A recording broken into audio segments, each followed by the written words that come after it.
Olá, esse é o Expresso Sindimepa, um podcast do Sindicato dos Médicos do Pará, sobre atualidades e informações.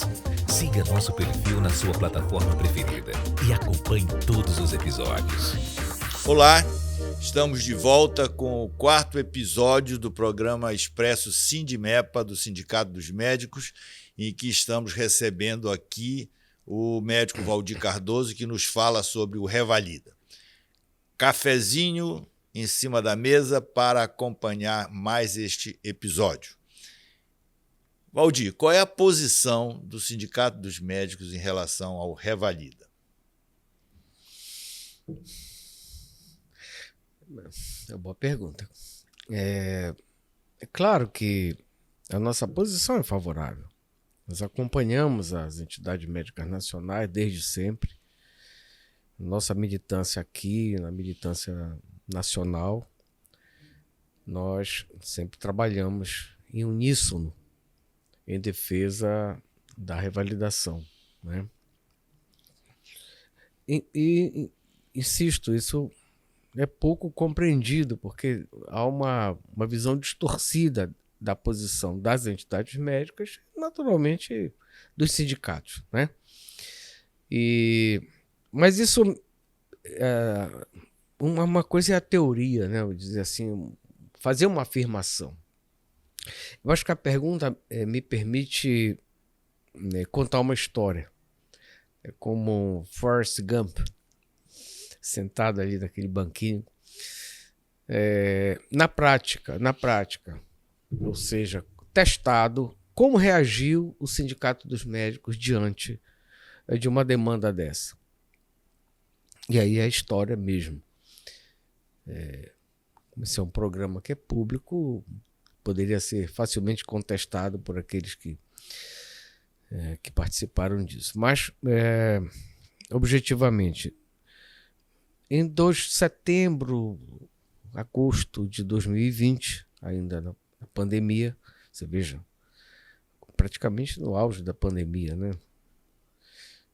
Nós fomos procurados pela Associação dos Médicos Cubanos no estado do Pará. Houve uma ação do Conselho Federal de Medicina contra o exercício da medicina no Brasil por médicos que não tivessem revalidado seus diplomas. O judiciário acatou e determinou que aqueles que não fossem revalidados imediatamente cessassem suas atividades. Naturalmente, isso pegou uma quantidade grande de profissionais estrangeiros, particularmente cubanos, que trabalhavam, e muitos aqui no Pará, mais de 300. E aí a associação nos procurou. E o presidente Serbino, o sobrenome dele, falou comigo, assim, muito temeroso, com muita reserva, achando que nós éramos inimigos. Sim. Né? Mais do que adversários, inimigos. Eles não querem a gente aqui e tal. E nós tivemos uma conversa inicial e disse, não, vamos marcar então uma conversa com a diretoria para que a gente possa entender. Eu não quis adiantar a conversa sozinho com ele, que é para ser algo mais coletivo. E assim marcamos uma videoconferência, onde veio o presidente, a secretária e um outro membro da diretoria deles comigo. E nessa conversa chegamos a um pleno entendimento, porque eu disse, olha, a única coisa que nós exigimos é a revalidação. Não temos nada contra o trabalho do médico estrangeiro no país, absolutamente nada contra. Todos são bem-vindos, desde que revalidem. Mas é o que nós queremos. Nós queremos revalidar. Vamos lembrar que nós estávamos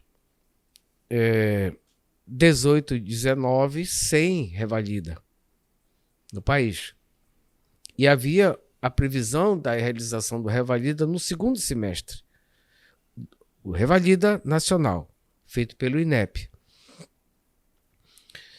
E eles, mas vai ter o revalida nacional. Não, mas nós achamos que nós podemos ter aqui a universidade pública. Eu disse perfeitamente, já que este é o desejo de vocês, vocês estão então concordando conosco, querem revalidar o diploma, querem se submeter ao procedimento, então vamos lutar junto.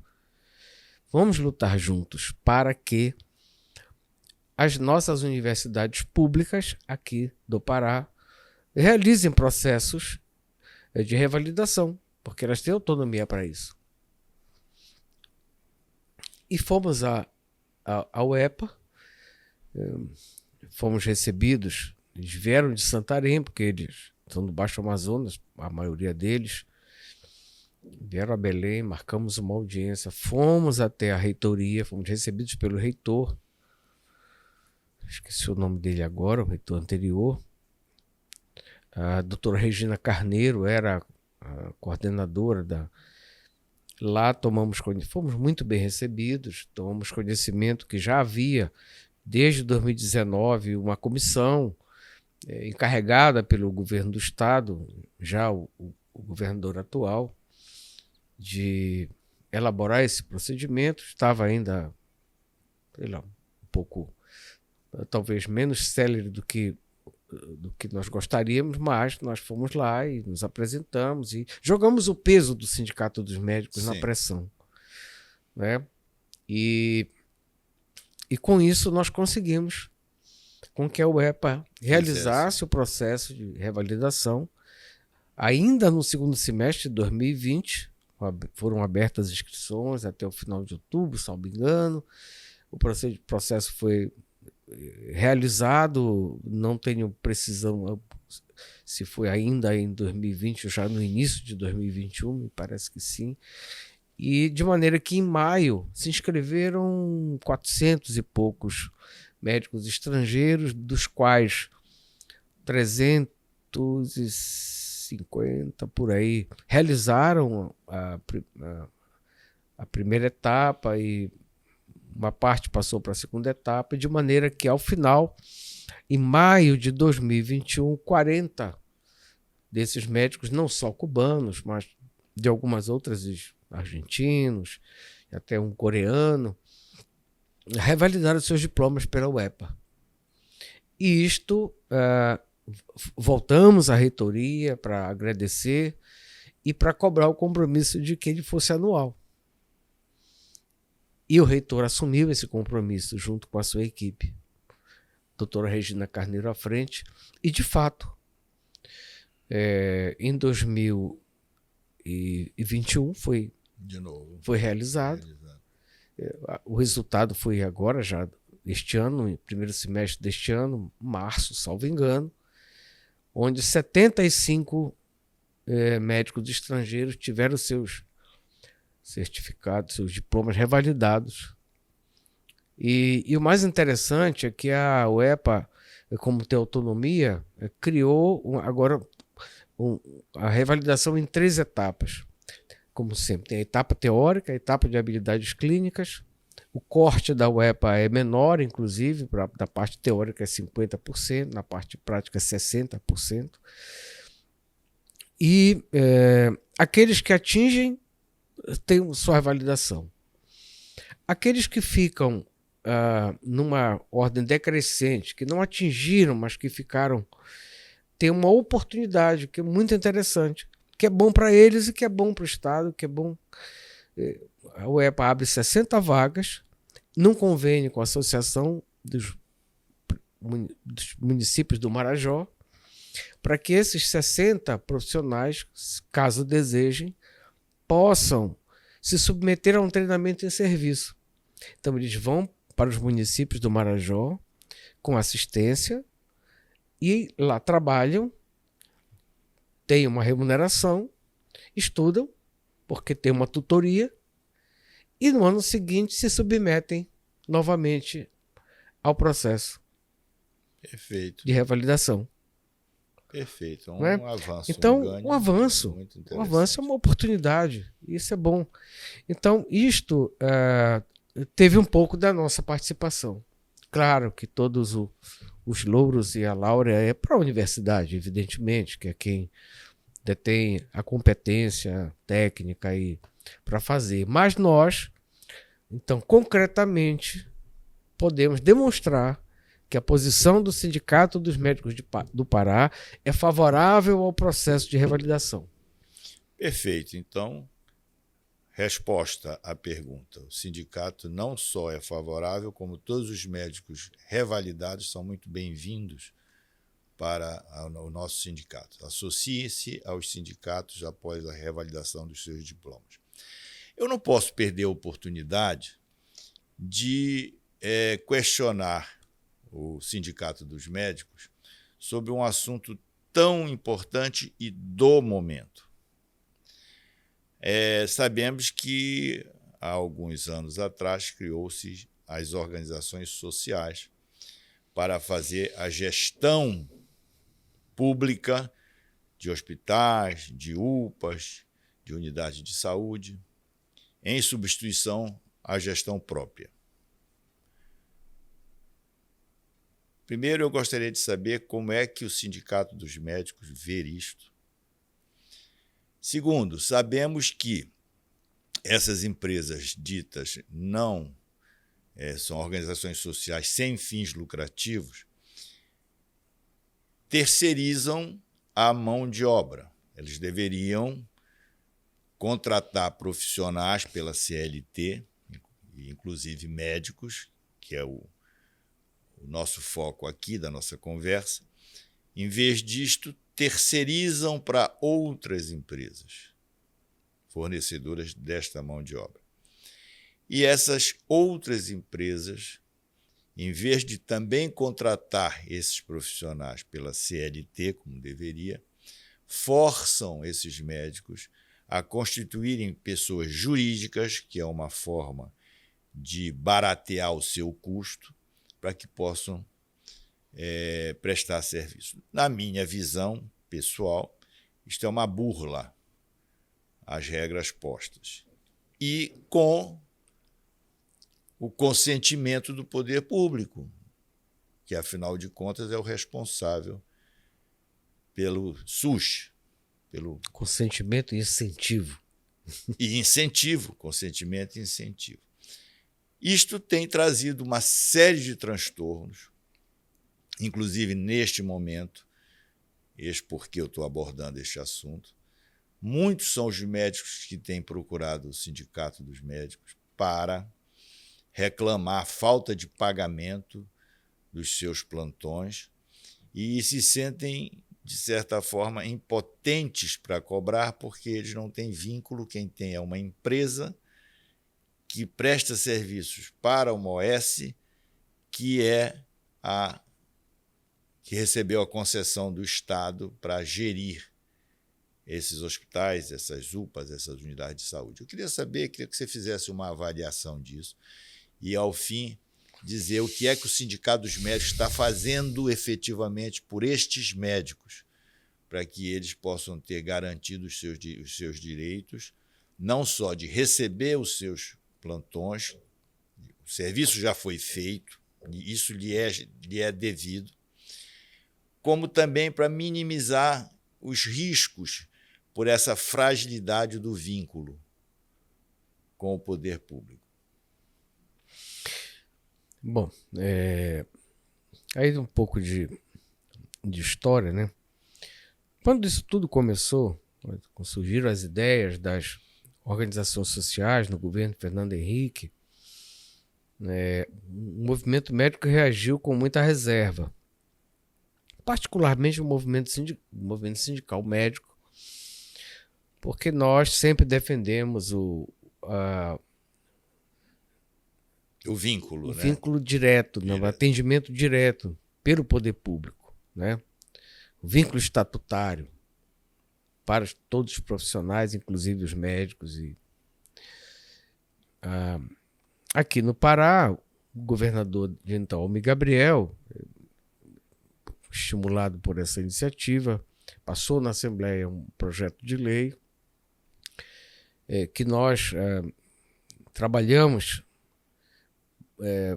não contra, porque não temos força para barrar uma iniciativa do Executivo, mas conseguimos convencer o governador a que não fosse utilizado servidores públicos, que se quem assumisse que teria que contratar os seus próprios trabalhadores.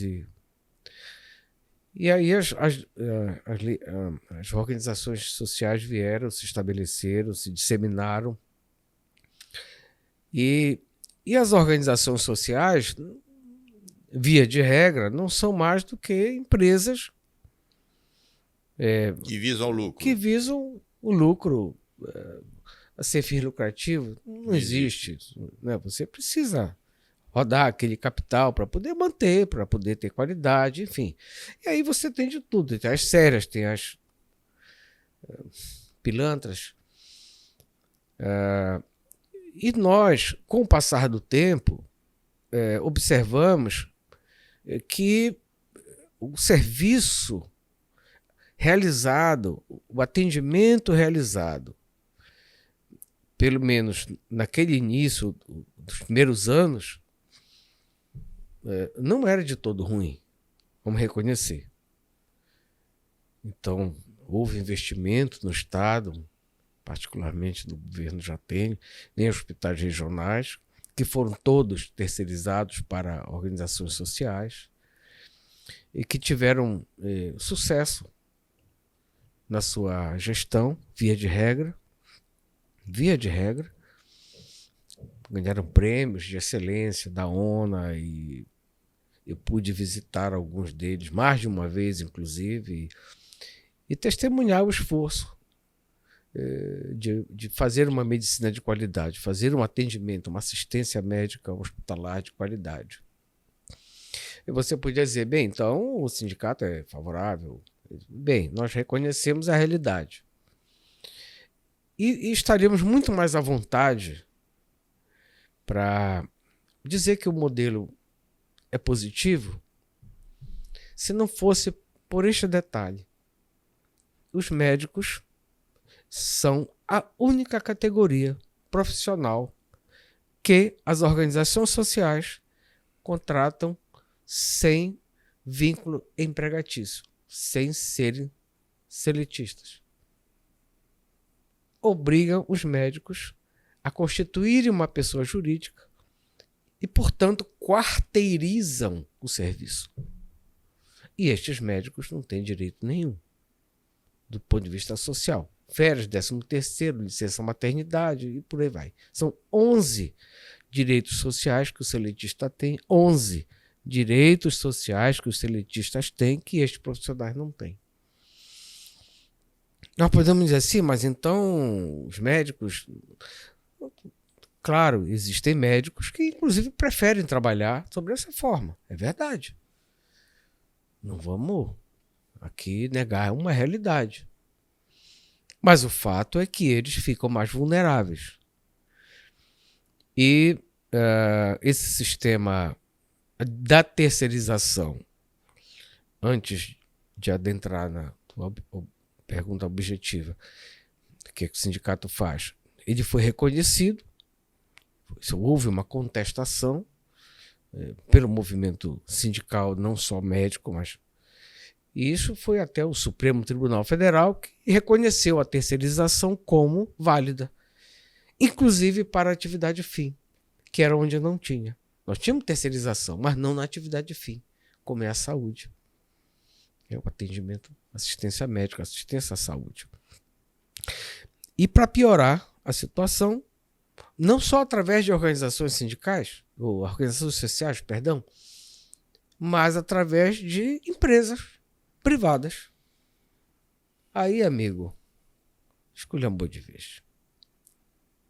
Completamente. Aí, lógico, agora é o capital. Não mais, com todo respeito e sem ter travestido de organização social, que muitos. Existem organizações sociais sérias. Vamos deixar claro aqui. Mas existem aquelas que se utilizaram, aqueles que se organizaram através desta forma para poder oferir lucro. Explorar certo? comercialmente. Explorar comercialmente. Enquanto não era possível você fazer aquilo como uma empresa, como outra qualquer. Então hoje você tem no Pará, cheio de empresas que participam de licitações e ganham não só de hospitais, mas de unidades de saúde, de UPAs, e também quarteirizam, porque virou uma prática. O Sindicato dos Médicos, mais uma vez, defende o médico. Nós defendemos o médico, onde ele esteja, sob qual forma. Portanto, os médicos que são, como nós chamamos, pejotizados, sob diversas formas, também são defendidos por nós. Agora, no dezembro do ano passado, 9 de novembro, nós tivemos uma crise grande na saída da ProSaúde, vários hospitais, nós tivemos uma crise no município de Ananindeua, onde todos os médicos pejotizados procuraram o sindicato, e nós tivemos uma atuação firme, muito firme, em defesa deles.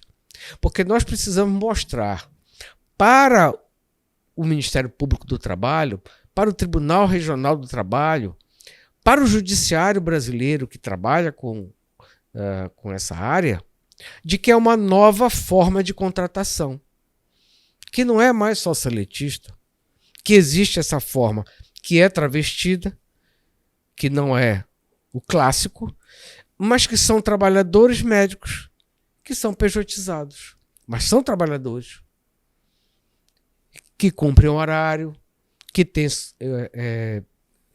devem obediência. Então, tem todas as características do vínculo, mas que é PJ. Compreende? De autônomo só para não se valer das obrigações trabalhistas previstas em lei.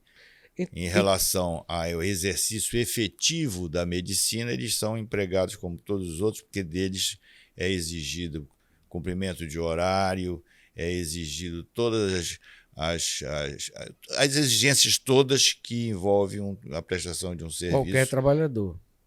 Qualquer trabalhador. Então, o judiciário e nós mesmos, nós estamos nos deparando com esta nova realidade, o que é natural. O mundo evolui. Não podemos ficar amarrados no passado, naquilo que era. Não, está evoluindo. É uma nova realidade e nós precisamos defender esses trabalhadores. Defendê-los. Portanto, fica claro que o Sindicato dos Médicos está se debruçando em defesa deste novo tipo de contratação para minimizar o prejuízo ao máximo dos médicos, garantir a eles os seus direitos. O Sindicato dos Médicos, hoje, além de defender todos os interesses dos médicos com vínculo pela CLT ou por vínculo no serviço público através de concursos ou os médicos liberais, também se debruça em atender os médicos que prestam serviço pela pessoa jurídica exigida nesses contratos com OS ou com terceirizados ou quarteirizados, como se chama. É importante esses esclarecimentos porque nós vivemos um problema seríssimo agora. Estamos informados de que várias especialidades, entre as quais, por exemplo, os cardiologistas estão deixando de prestar, através da sua cooperativa, deixando de prestar assistência ao serviço público. Existe aí uma quantidade enorme de cirurgias cardíacas que precisam ser feitas e não estão sendo, exatamente porque eles suspenderam o atendimento por falta de pagamento. Este é um exemplo. Temos médicos traumatologistas seguindo na mesma linha, que através da sua empresa PJ, como se apelida, ela também está suspendendo o atendimento da população. Pronto-socorro da 14 de março, que já havia feito isso. Esses pacientes eram transferidos para o Maradei, que é um hospital particular, e os médicos do Maradei não estão recebendo por falta de repasse de verbas do serviço público, também suspenderam os atendimentos. Ou seja, estamos vivendo um momento muito conturbado, de grande repercussão no atendimento de saúde da população e que o Sindicato dos Médicos está participando muito desse processo na cobrança das responsabilidades daqueles que devem aos médicos. Quer acrescentar alguma coisa? São novos tempos, nós temos que nos adaptar a isto. O sistema judiciário brasileiro tem que se adaptar a isso, de maneira que nós estamos cumprindo nosso papel de defender a justa paga pelo trabalho do médico. E aqui estaremos sempre defendendo o interesse do médico, seja sobre qual vínculo for. Enquanto trabalhadores, nós merecemos respeito, merecemos dignidade, condições de trabalho e a justa paga pelo nosso trabalho. Muito bem. Muito obrigado, Valdir Cardoso, por estar conosco, ter estado conosco nesses 4 episódios do Expresso Sindimepa. Este é o último do mês de janeiro, que estará no ar na última sexta-feira do mês. Lembre-se sempre que a cada mês teremos um Expresso Sindimepa com 4 episódios, um a cada semana. Para isso, reserve o seu cafezinho para acompanhar. E também quero incentivar os nossos médicos que nos acompanham, os residentes que nos acompanham, os estudantes de medicina que tenham e queiram sugerir assuntos de interesse geral, assuntos relacionados à saúde, à gestão em saúde, de interesse geral, que nos procurem para que a gente possa organizar e trazer o debate, a conversa muito interessante para compartilhar com todos os nossos ouvintes e assistentes. Muito obrigado, aguardamos vocês no próximo programa Expresso Sindimepa.